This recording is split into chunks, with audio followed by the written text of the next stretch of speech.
আমার নেতা হ্যাঁ বেলে কোন দিনের নেতা হইয়া গেছে গা।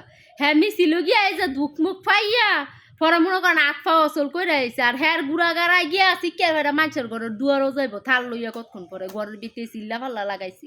তো হ্যাঁ বেলে কোন দিনের নেতা হইয়া গেছে গা, জমিদারি নেতা। নেতা ঘর পাশে দৌড় ফাইরা মিছিল কইরা কইরা হ্যাঁ জীবনের 12টাও বাজায় আর হ্যাঁ বৌজি হুতের জীবনের 12টাও বাজায়। তো দেখেন এরকম অবস্থা হইলে মানুষের কি অবস্থা যে হইব। হ্যাঁ কি বুঝবো কষ্টের কি সংসারের কি, সংসার তো ভালো লাগে আমার, হ্যাঁ গুড়াগাড়া লইয়া সারাদিন কষ্ট করন লাগে আমার।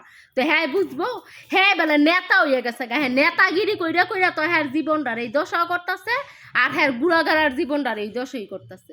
মানুষের গুড়াগাড়া হইলে কি করে, লেয়াপড়া করে ভালো সুশিক্ষিত শিক্ষিত করে, আর হ্যাঁ ফুলাফানি কি শিখতেছে, হ্যাঁ মতো রাজনীতি শিখতেছে। 2 দিন পরে হ্যাঁ ফুলাফানি ওই রাজনীতি করবো আর রাস্তাঘাটে ফাড়গুতা খাইয়া অতে গুলটি খাইয়া নাইলে বুম খাইয়া রাস্তাঘাটে ফইরা মইরা থাকবো। হ্যাঁ জীবনের যেই হাল হইব হ্যাঁ গুড়াগাড়ার জীবনের এই হাল হইব। তো হ্যাঁ এটি বুঝায় ফারা যায় না। তা আপনারা হ্যাঁ কিছু বুঝাইয়েন আর আপনারা যারা আছেন তারা নিজেরাও হয়তো সতর্ক থাকেন, নাইলে এই যে হ্যার মতন অবস্থা হইব। হ্যাঁ যে মুনের নেতা মুনের নেতাগিরি করতে করতে জীবনটা শেষ করব আর অবশেষে কষ্ট করবো আমরা মাইয়ারা। কারণ হ্যাঁ গো কাছে বউয়া যারা তাগর জীবন শেষ হয়, হ্যাঁ তো কিছু করে না, হ্যাঁ মন চায় যা তা কইরা হ্যাঁ হ্যাঁ জীবনটারে শেষ করে আর কষ্ট করন লাগে আঙ্গর।